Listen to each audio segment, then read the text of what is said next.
Thank you, Dr. Obamidele. Thank you so much for the 3-month training we have undergone under your own tutelage. I must confess to you that this is one of the best courses I have ever attended in my life. I know I have attended some courses based on personal development, some based on the job role I am, but this one in particular is a kind of a well-packaged and tailored program that connects knowledge, information, and ideas that eventually bridge a gap between abundant resources and opportunities. And then this bridge also address some of our chronic problems or challenges in this country.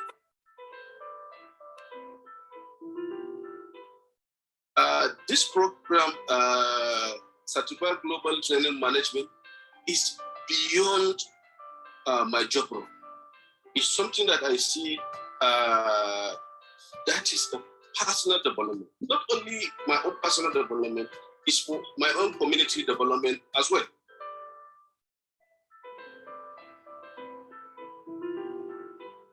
As myself, it's a kind of personal development because happily I sit down with any exporter or prospective exporter without adding value to him, without looking for me to come for the next time, without not letting me go.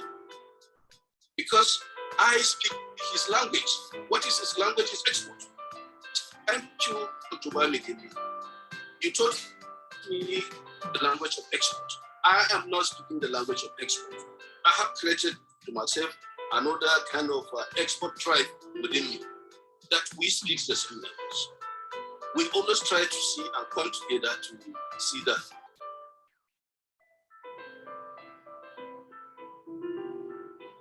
Now, from the banking perspective, banking has gone beyond transactional relationship. Banking must move or has moved to solution provisions. Transactional banking has been taken care of by automation. Just as you said, most of these documentations and what have you, what transactional element of the trade is being automated. Now, what remains is how do we scatter or solve our customers, prospective customers, and existing customers issues and challenges as relate to export. And then, honestly speaking, I have learned a lot. And then, so also, I have seen where issues are, and then how solutions can be prospered to address such issues. To me, export is a specialized knowledge base. It's no longer a transactional thing that I used to look at it from. So you can see that by now, we know what are the risks associated with export. What are the issues? What are the challenges? As a banker, our job is advisory, and then some sort of business intelligence. From the advisory perspective, you can see from all that you have taught us for these 3 months, we have talk about issues, talk about challenges. What are the requirements? How do you mitigate these issues? How do you get effects for your own import? How do you grow your own export businesses? What are the things that you need to have in order for you to go into the export business? All these are part or form part of our own discussions with our own customers. And then they feel at home. They are not having a transactional banking, but they have a formidable pattern where their issues are being disclosed and then can be addressed properly. And then where certain advice can be given to them in order to enhance their own businesses.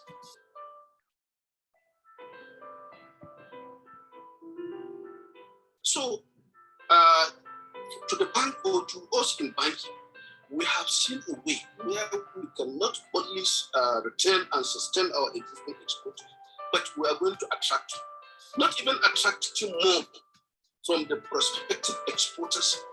We have an opportunity for us to even create exporters within our own community, just like what I was telling you, what is happening in my own community.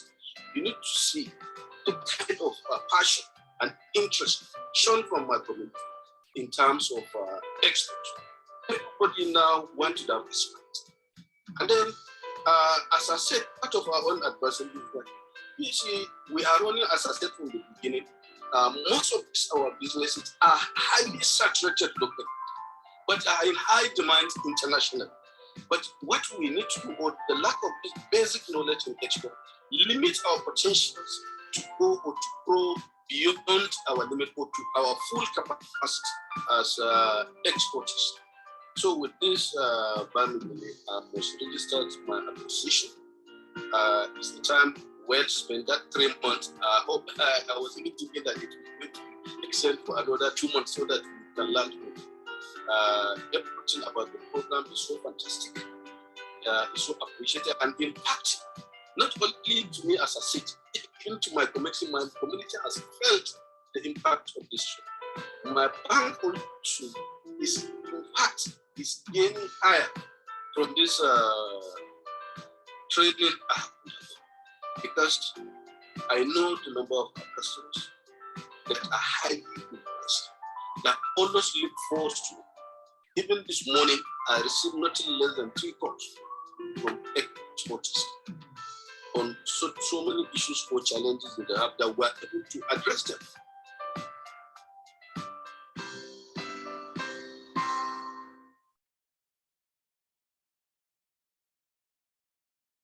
Are you a professional or a businessman? Do you desire to earn dollars, euros, or pounds? Have you thought of taking your business to the world? Does it look like a daunting task? You desire to know what you need to do to get ready to go global? Do you know that there is a science behind making the product or service to go global in a successful and sustainable manner? To learn more about it, get a copy of the book titled Built to Go Global. A scientifically proven, tested, and trusted template for building a successful and sustainable export business. To order, call 080 912 44449.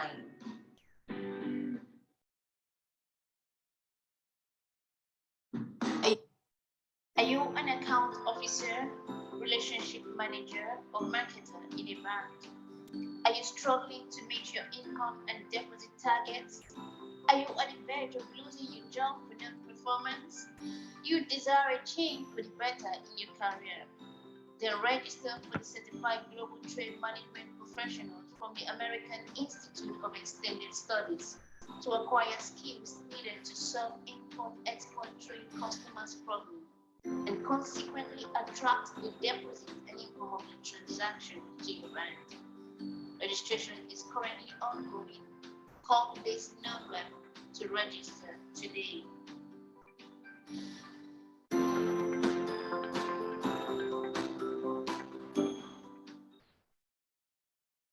Are you? My name is Victor and I just finished the Certified Global Trade Professionals training. Very rewarding. I work in one of the commercial banks in Nigeria. Frankly, I had struggled with trade transactions, but there was no running away from it. The focus right now in our bank is exports.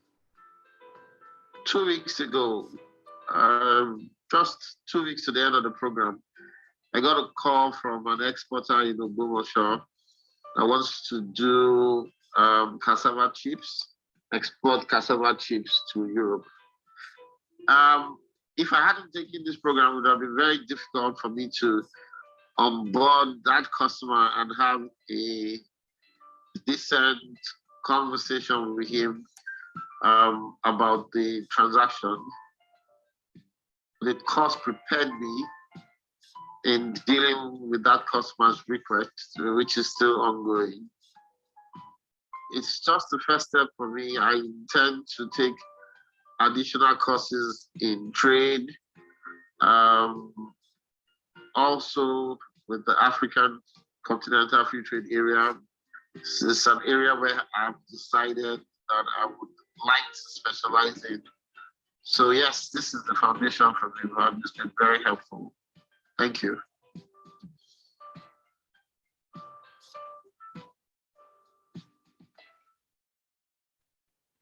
All right, good evening, everyone, and thank you very much for joining.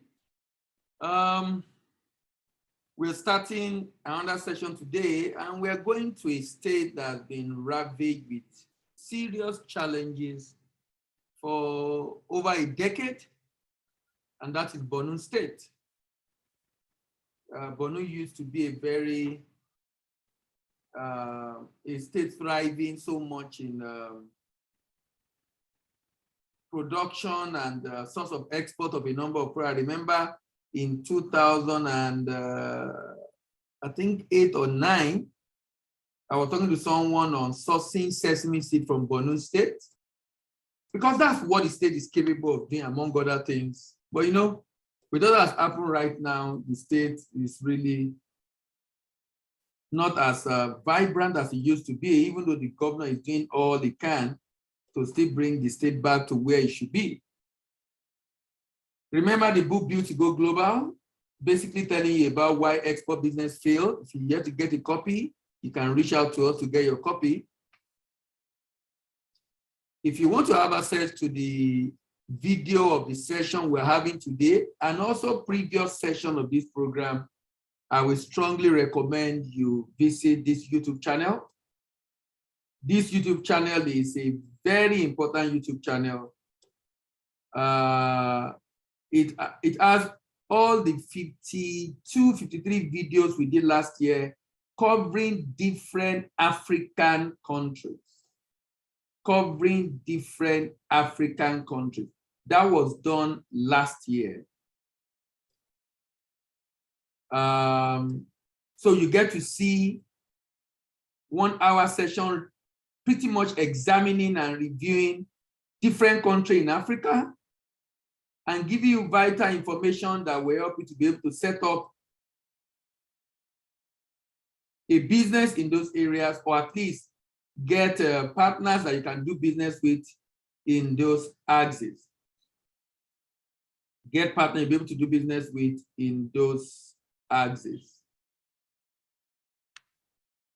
Subscribe, like, share, and drop your comment. If you also want to get the link to this program every Thursday, you can easily visit our YouTube channel, our Telegram channel, and subscribe. I've just dropped the link to the Telegram channel for you. If you click on that link, it will take you to the Telegram channel. Join the channel so you can easily have access to the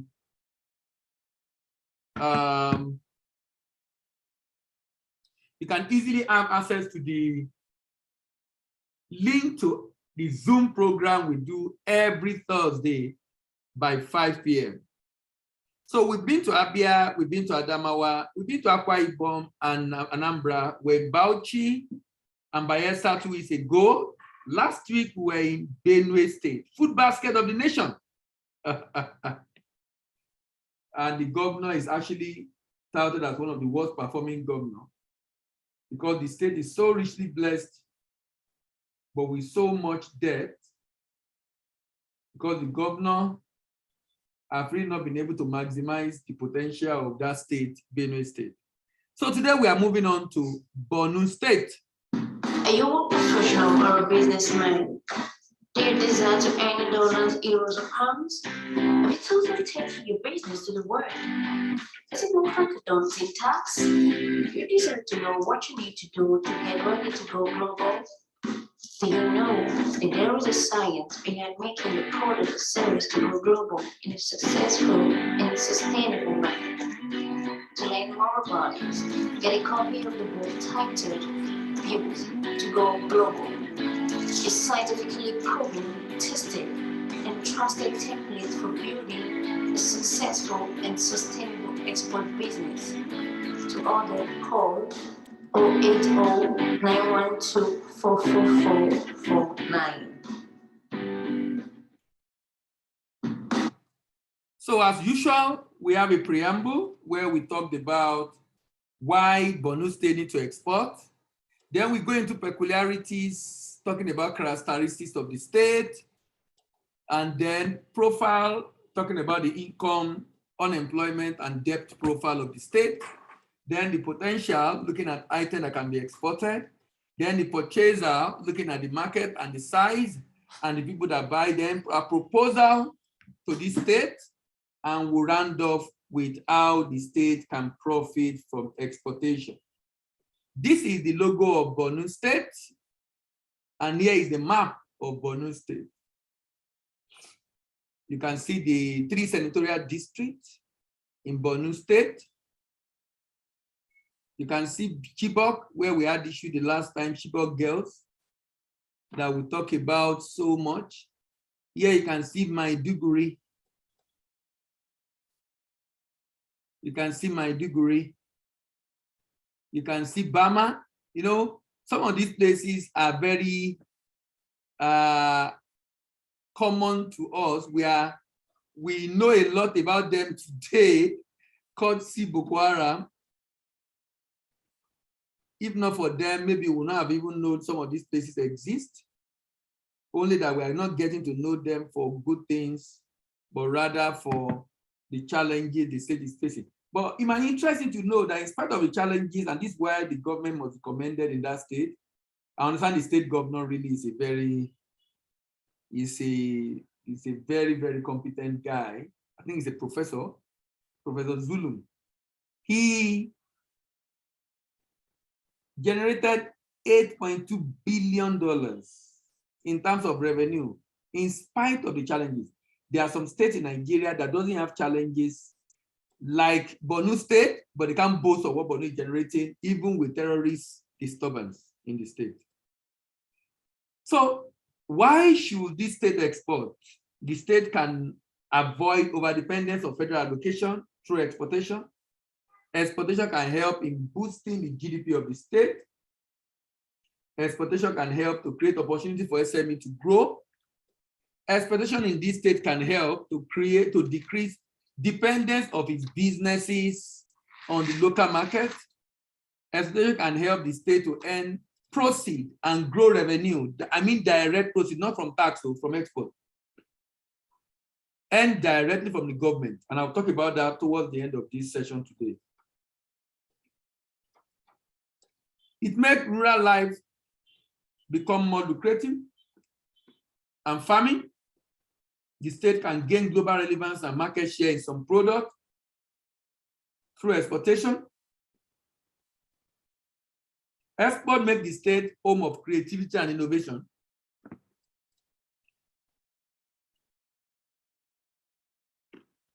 Home of creativity and innovation.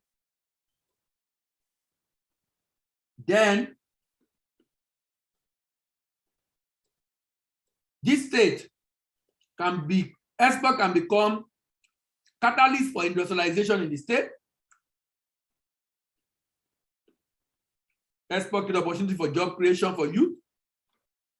It helps the state to know the value of what it has as competitive advantage. Export can make the state to lead, for others to follow in terms of revenue. Export makes the state to be independent of the federal government. Export makes the business in the state to enjoy numerous incentives from the government. Export creates the opportunity to maximize the indigenes of the state abroad. And poverty eradication is made possible through export, because export can reduce poverty by increasing business potential and consequently job creation.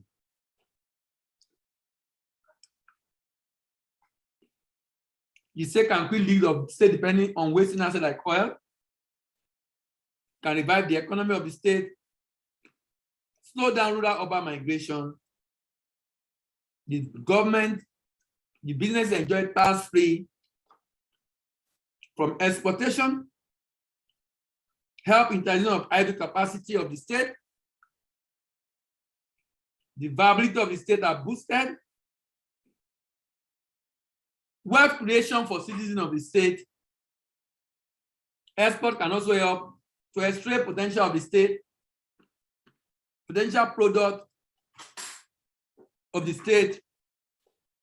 The competition can help the state to yearn for more improvement, and the state can also zero in an area of strength,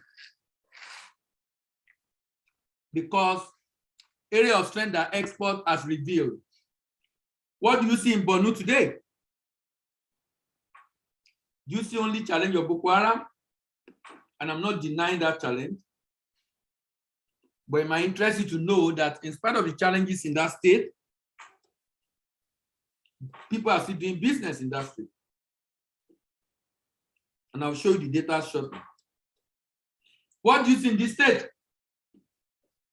Do you see unemployment? Of course, there are unemployment.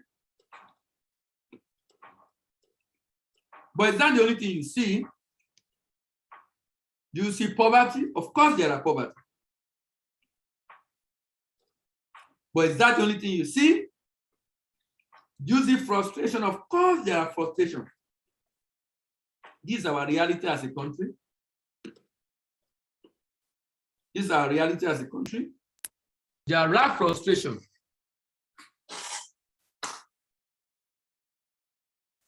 But you can choose to see opportunities in farming, opportunities in mining, and opportunities in the population of this state.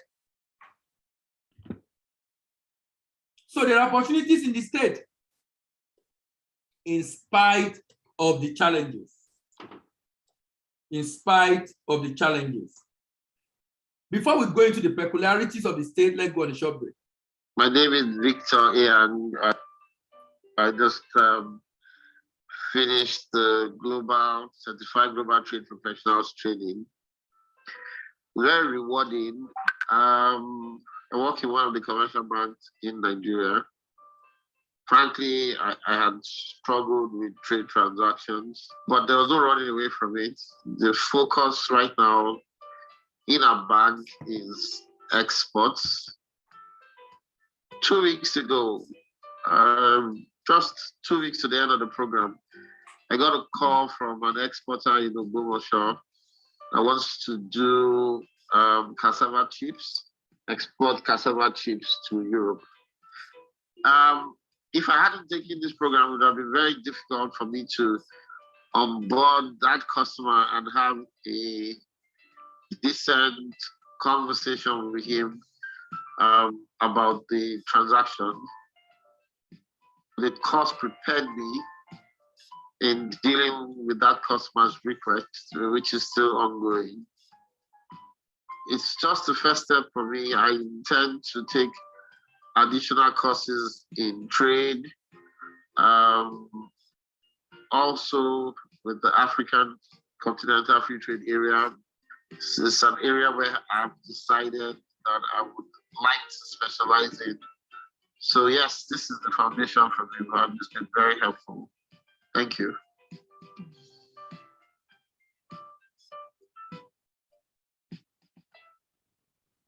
All right.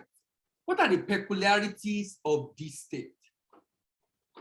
Borno State was created in February 1976 by Murtala Mohammed out of the northeastern state. Until August 1991, it contained what is now called Yobe. Its capital is Maiduguri.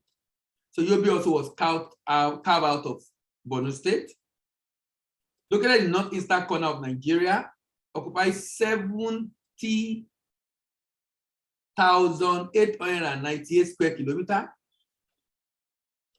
occupies the larger part of Chad Basin, share border with Niger, Chad to the northeast, and Cameroon to the east. Within Nigeria, Borno State share boundary with Adamawa in the south, Gombe in the west, and Yobe in the northwest. Borno State derived its name from the ancient Borno Empire. The state is dominated by Kanuri ethnic group and is an example of endurance of traditional political institution in some area of Africa. They are the emir of the former Kane Borno Empire, have played a part in politics in this area for nearly 1,000 years. Borno State is pluralistic in ethnic composition, rich in diverse historical and cultural heritage, date back for over 1,000 years. Border Cameroon, Chad.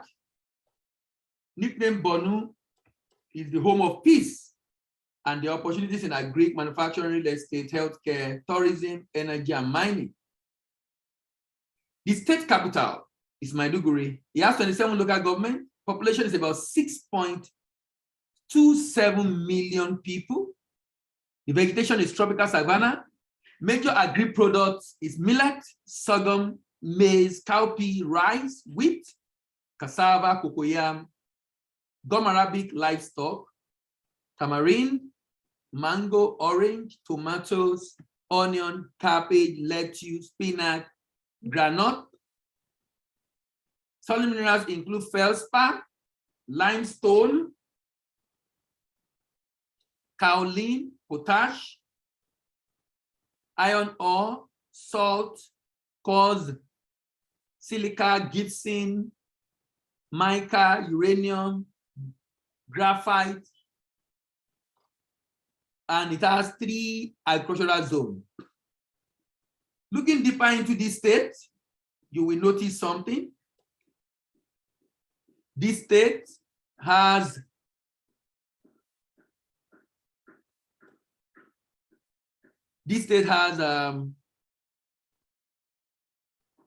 IGR of 8.2 billion, but the budget is 146.8, relying so much on federal allocation and of course on loans.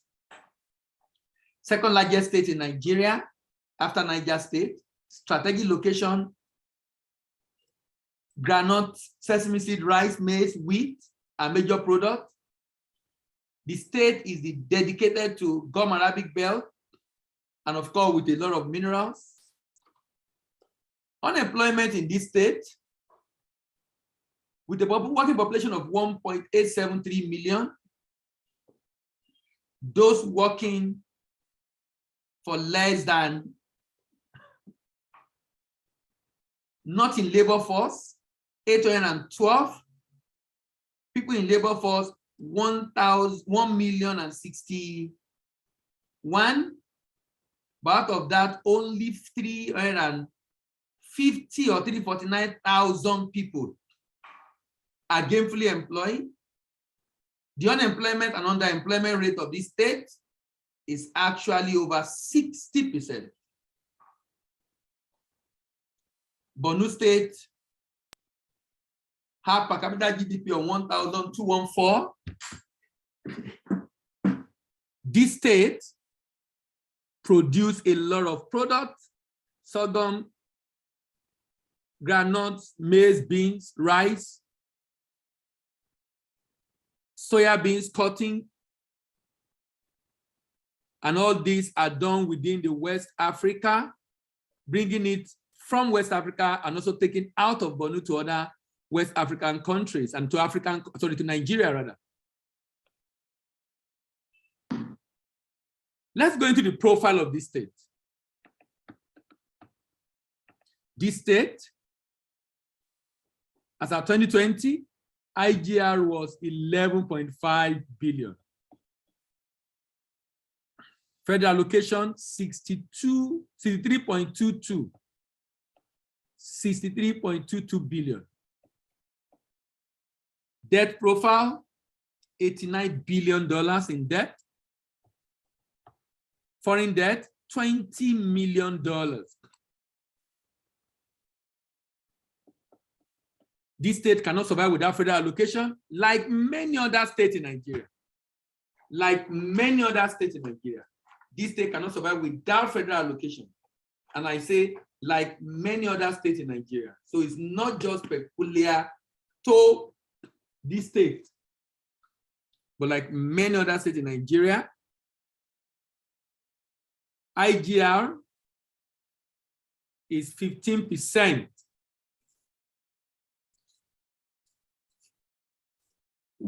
And federal allocation is 84%.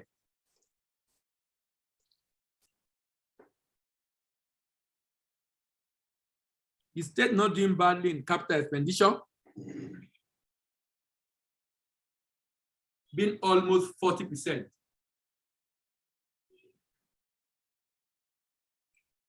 According to budget report, Borno State Home Office barely enjoy peace.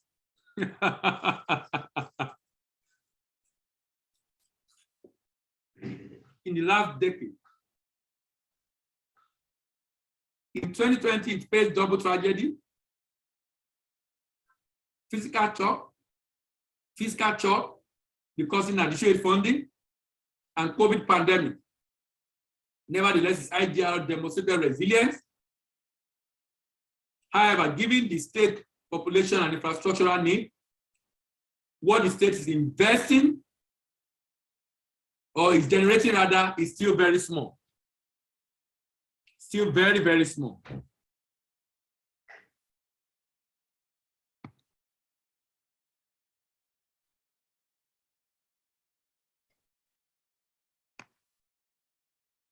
Borno IGR per capita is 1,725 compared to average in Nigeria of 4,000 for 30 states.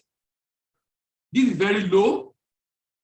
And like I said, maybe we can understand for this state that has been, just like Boji said, even though it's styled home of peace, but I mean, anyone in Nigeria in the last 10 years know that that state have really not known peace.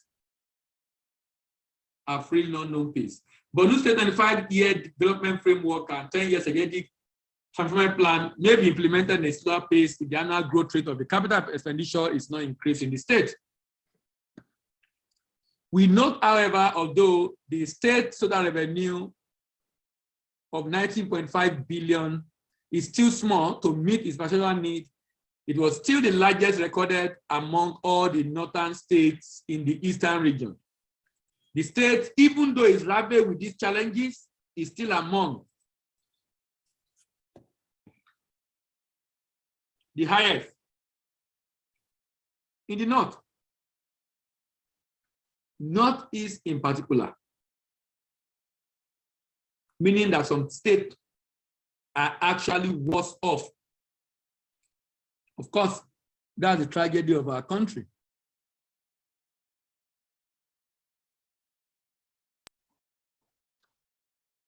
We noted, however, the state capital expenditure of 39.21 billion account for 40.24% of the 97.44 billion total expenditure recorded during the fiscal year under review, making it one of the 31 states that prioritize operating expenses over investment in capital infrastructure. 40.8 billion from the state capital expenditure was devoted to COVID-19 projects. With a total debt burden of almost 100 billion, Borno is the 26th most indebted state in Nigeria.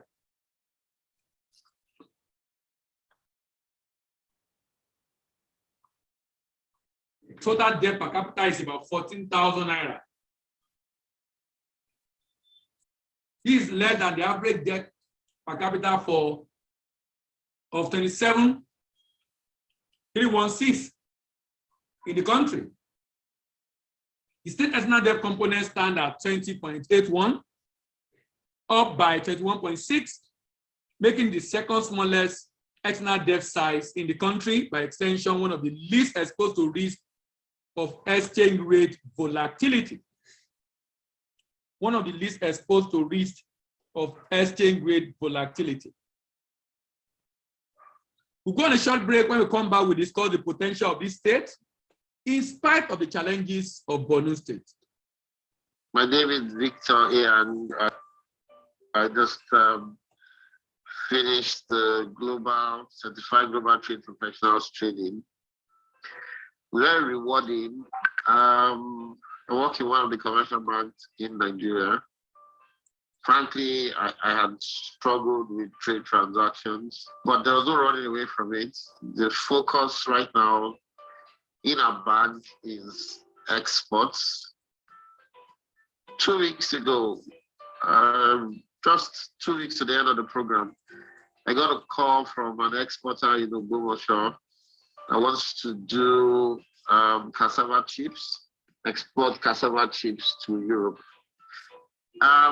If I hadn't taken this program, it would have been very difficult for me to onboard that customer and have a decent conversation with him about the transaction. The course prepared me in dealing with that customer's request, which is still ongoing. It's just the first step for me. I intend to take additional courses in trade, also with the African Continental Free Trade Area. It's an area where I've decided that I would like to specialize in. So yes, this is the foundation for me, and it's been very helpful. Thank you.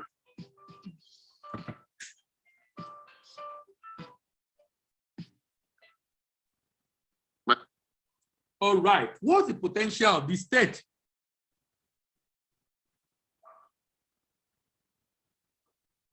What's the potential?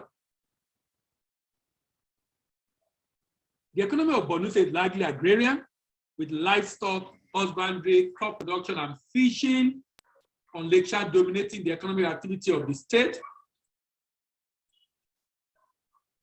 The agric is mainly subsistent, with over 70% of our population depending on it directly or indirectly for their livelihood. It provides the bulk of employment, income, food, clothing for the rapidly growing population, as well as supplying raw materials for agro-based industry. In Borno, agriculture contributes up to 65% of the state GDP. Major cash crops are cotton, sesame, groundnut. White food crop include maize, yam, cassava, sorghum, cowpea, millet, sweet potato, and rice. Cattle and other livestock also have enormous value chain growth opportunity. The recent insecurity that was hit Borno food production, which contribute to 5.69% of the food need of the state. Virtually 94% of the food consumed in Borno are imported either from in form of credit or gift from government, NGOs, civil society, and World Food Program.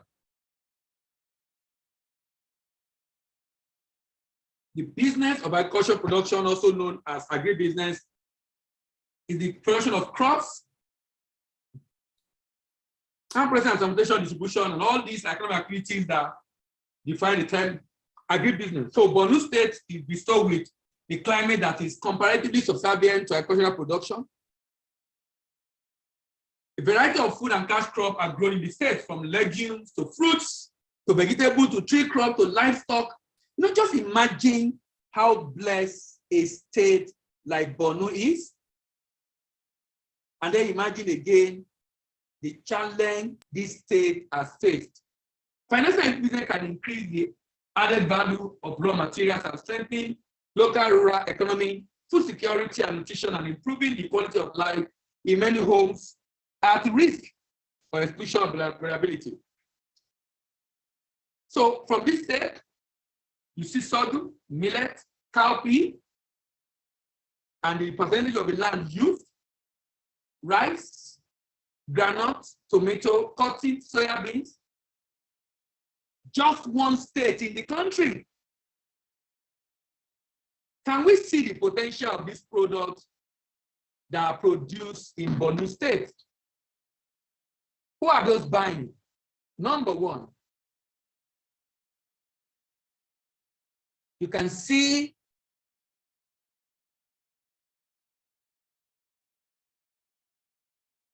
corn, $36.3 billion market in the world.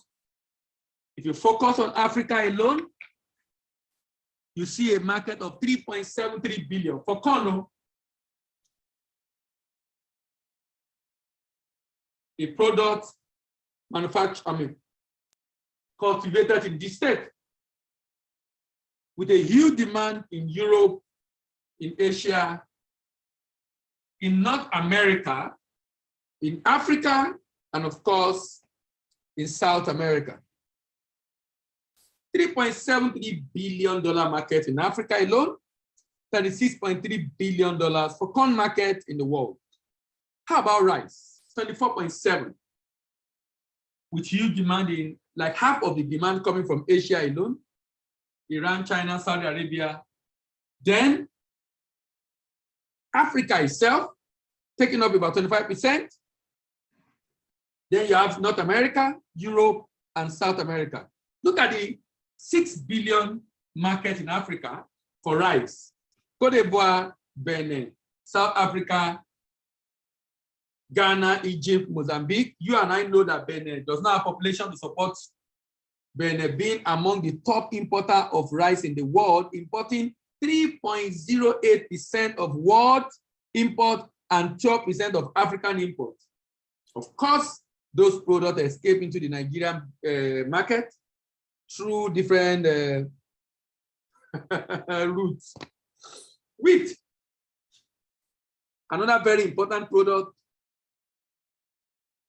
$44.1 billion market. Wheat, a good chunk going to Egypt, Algeria. So it's to see that Egypt, Algeria, and Morocco are a major market for wheat.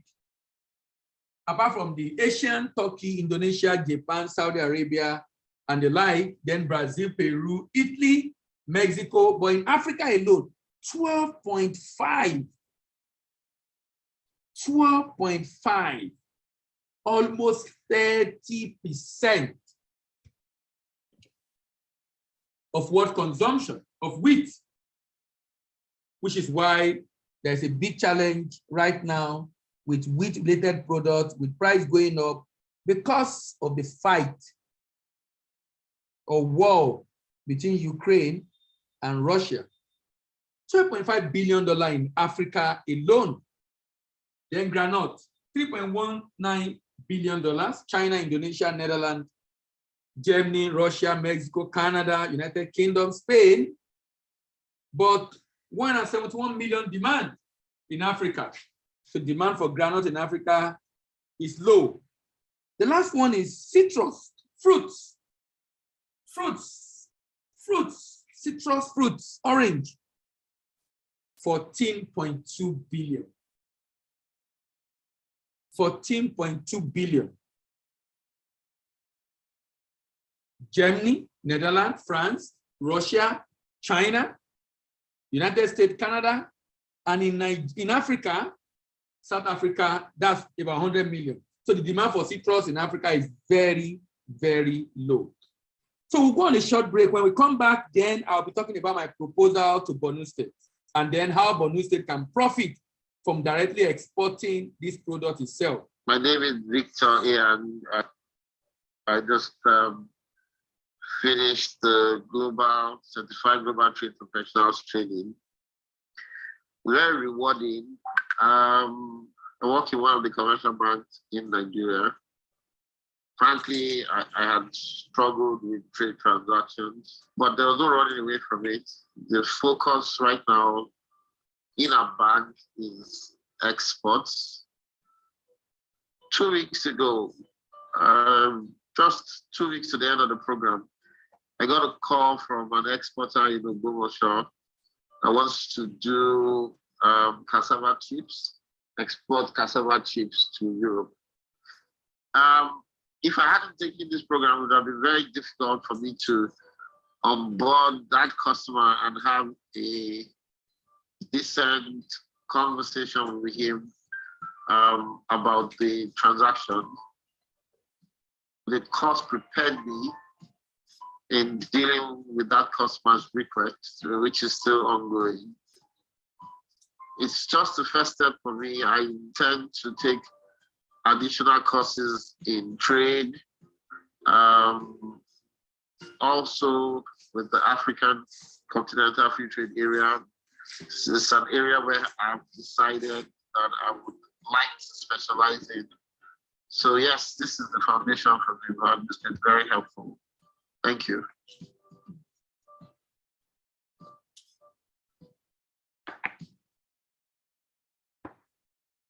All right. So here are my proposal. You know, I say this every week, and I'll talk about it again regarding Borno State.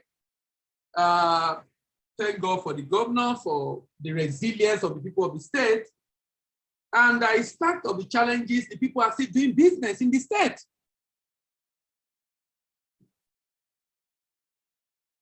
If SME are left alone to do primary production, harvesting and transport, primary processing and storage, secondary processing and packaging, marketing and sales, logistics and export and distribution, it will be an inefficient value chain operation.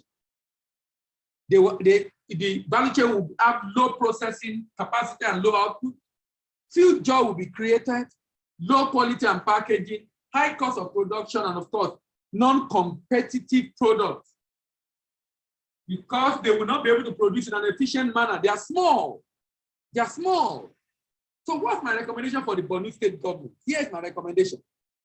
That the Borno State government can leverage with the NGOs that are supporting them now to be able to build a shared processing facility for one of the major products in the state that can become a place where after production and harvesting by SMEs, SME 2 can buy from SME 1 and then take it to this factory for primary processing and storage, then secondary processing and packaging. Now, so that means this factory, that means as an SME, I don't have to worry about NAFDAC. I don't have to worry about packaging. I just need to give them my packaging design, give them my raw materials, and they will process and package for me. By the time I'm back in a week or two, I'm ready to pick up and I'm going to pay per unit. Then as an SME2, I can focus on marketing and sales, logistics, export, and distribution of my product in the export market. This creates efficient value chain operators, high processing capacity and high output, good quality and packaging, low cost of production and competitive product in the export market, increase job creation, decrease inequality, and decrease insecurity. Decrease inequality and decrease insecurity. Of course, when there is job, idle hands is devil's workshop. When there is job, we won't be having the issue we're currently having in the state. Now, in order to be able to export the product in your state, in Borno State, you want to go into Africa, Europe, and America, partner with representative at destination, set up warehouse at destination, set up entity in form of agent and distributor at destination, partner with independent agent and distributor at destination, organize and sponsor manufacturers for exhibition in the export market. Before we close, I will talk about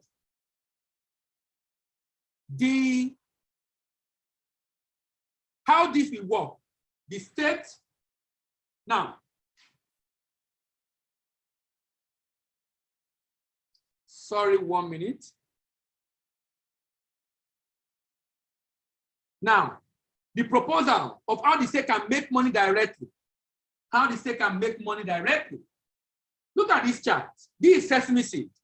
You remember the state has a large arable land, 2.8 million hectares of land. Let's assume half of that is being cultivated for sesame seed. The agronomist told us 1 metric tons per hectare yield. That means we can get 1.4 million metric tons at the rate of $1,075 per ton, the state can generate $1.5 billion only from sesame seed. Even if the state cannot cultivate most part of the state because of Boko Haram, at least the secure area, the state can still generate some hundreds of millions. Because what the state needs, the budget of the state is just about less than $150 billion. So that means with $100 million, this state already have 60 billion naira. Because with $10 billion and naira, with $1 million, the state have 600 million. With 10, that's 6 billion. With 100, that's 60 billion. With 200, the state have more than enough to be able to take care of its activities. If you add the cost of farming with the cost of export, the farmer's profit, coming to about 237 billion, the state is already generating over 600 billion. If you net this off, the state can still have up to 386 billion. Remember the IGR of this state and all the allocation of this state. As of 2020, 11.58 internal generated revenue. But the budget is actually in 2022 is 267. I like the way the state budget in Nigeria. So 267 billion. But how will this work for the state? The state set up a special purpose vehicle and they have a agreed ratio for sharing proceeds. The state provides funds while the SPV provide expertise. The SPV form the farmer in the state into cooperative across the state. The SPV issue purchase order to farmers backed by a guarantee to go and train them, give them input and support to farm sesame seed. The SPV provide collection centers for the harvest, collect the products, clean them, process them, package them for export. Source for buyer for this product, do documentation and shipment, present document to the buyer's bank for payment, receive payment, pay all the stakeholders, the farmers, and share the profit with the state government, who is expected to have a lion's share of this arrangement.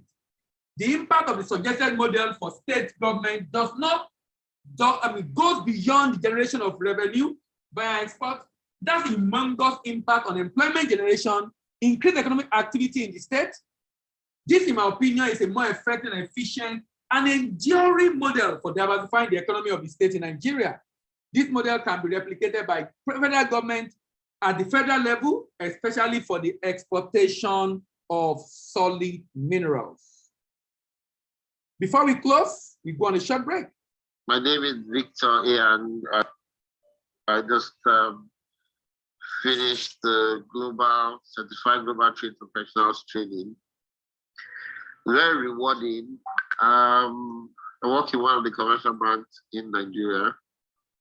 Frankly, I had struggled with trade transactions, but there was no running away from it. The focus right now in our bank is exports. 2 weeks ago, just 2 weeks to the end of the program, I got a call from an exporter in Borno that wants to do cassava chips, export cassava chips to Europe. If I hadn't taken this program, it would have been very difficult for me to onboard that customer and have a decent conversation with him about the transaction. The course prepared me in dealing with that customer's request, which is still ongoing. It's just the first step for me. I intend to take additional courses in trade, also with the African Continental Free Trade Area. It's an area where I've decided that I would like to specialize in. So yes, this is the foundation for me, and it's been very helpful. Thank you.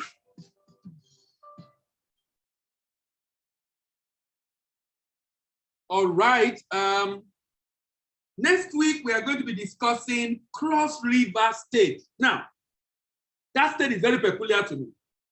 Very peculiar because the state is doing a number of things that are right in a way, but the way they are going about it, I have issue with it personally. I feel it's not being laid on a foundation that will create sustainability, and I'll be discussing a lot about that during the session next week. Are you a professional or a businessman? Do you desire to earn dollars, euros, or pounds? Have you totally taken your business to the world? Does it look like a daunting task? You deserve to know what you need to do to get ready to go global. Do you know that there is a science behind making your product or service to go global in a successful and sustainable manner? To learn more about it, get a copy of the book titled Built to Go Global. A scientifically proven, tested, and trusted template for building a successful and sustainable export business. To order, call 080-912-44449.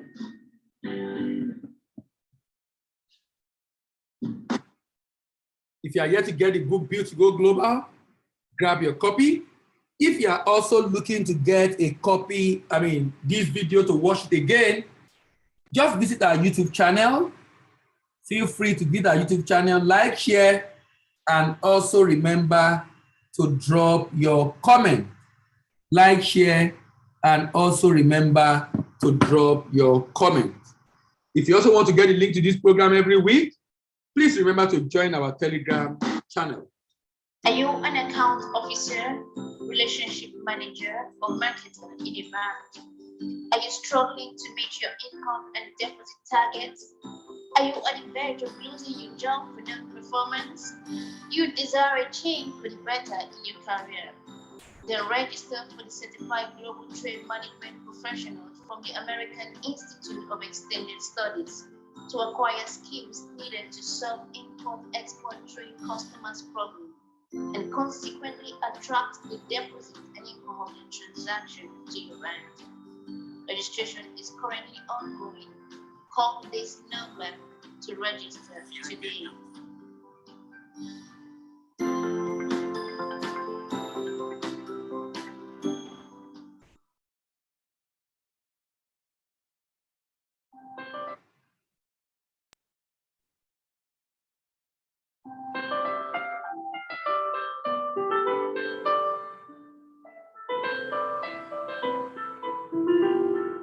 Thank you, Dr. Obamidele. Thank you so much for the 3-month training we have undergone under your own tutelage. I must confess to you that this is one of the best courses I have ever attended in my life. I know I have attended some courses based on personal development, some based on the job role I am, but this one in particular is a kind of a well-packaged and tailored program that connects knowledge, information, and ideas that eventually bridge a gap between abundant resources and opportunities. And then this bridge also address some of our chronic problems or challenges in this country.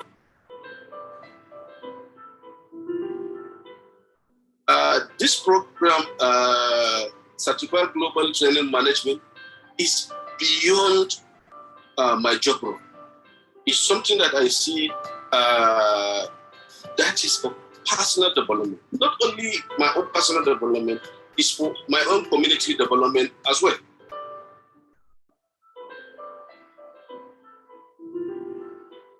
As myself, it's a kind of personal development. Because hardly I sit down with any exporter or prospective exporter without adding value to you, without looking for me to come for the next time, without not letting me go. Because I speak his language. What is his language? Is export. Thank you, Dr. Bamidele. You taught me the language of export. I am not speaking the language of export. I have created to myself another kind of export tribe within me that we speak the same language.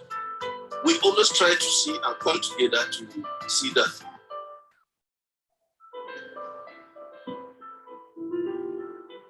Now, from the banking perspective, banking has gone beyond transactional relationship. Banking has moved to solution provisions. Transactional banking has been taken care by automation. Just as you said, most of these documentations and what have you, or transactional element of the trade is being automated. Now, what remains is how do we scatter or solve our customers, prospective customers, and existing customers issues and challenges as relates to export. And then, honestly speaking, I have learned a lot. And then, so also, I have seen where issues are, and then how solution can be prospered to address such issues. To me, export is a specialized knowledge base. It's no longer a transactional thing that I used to look at it. So you can see that by now, we know what are the risks associated with export. What are the issues? What are the challenges? As a banker, our job is advisory and then some sort of business intelligence. From the advisory perspective, you can see from all that you have taught us for these 3 months, we have talk about issues, talk about challenges. What are the requirements? How do you mitigate these issues?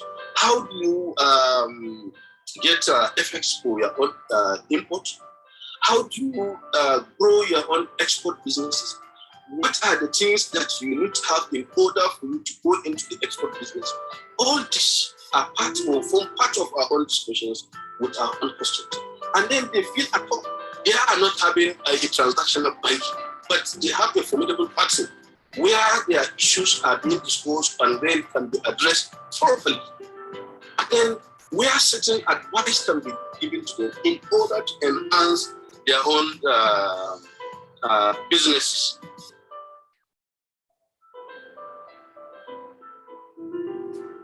So, to the bank or to us in banking, we have seen a way where we can not only retain and sustain our existing exporters, but we are going to attract, not even attract more from the prospective exporters. We have an opportunity for us to even create exporters within our own community, just like what I was telling you, what is happening in my own community. You need to see the kind of passion and interest shown from my community in terms of export. Everybody now wants to diversify. And then, as I said, part of our own advisory is that, you see, we are running, as I said from the beginning, most of our businesses are highly saturated locally, but are in high demand internationally. But what we need to do, or the lack of this basic knowledge in export, limits our potentials to go or to grow beyond our limit or to our full capacity as exporters. So with this, I must register my appreciation. It's the time well spent, that 3 months. I hope I was even thinking that it would be extended for another 2 months so that we can learn more. Everything about the program is so fantastic. It's so appreciated, and in fact, not only to me as I said, even to my community has felt the impact of this show. My bank also is, in fact, is gaining higher from this trading because I know the number of customers that are highly impressed, that always look forward to Even this morning, I received nothing less than 3 calls from exporters on so many issues or challenges that they have that we're able to address them.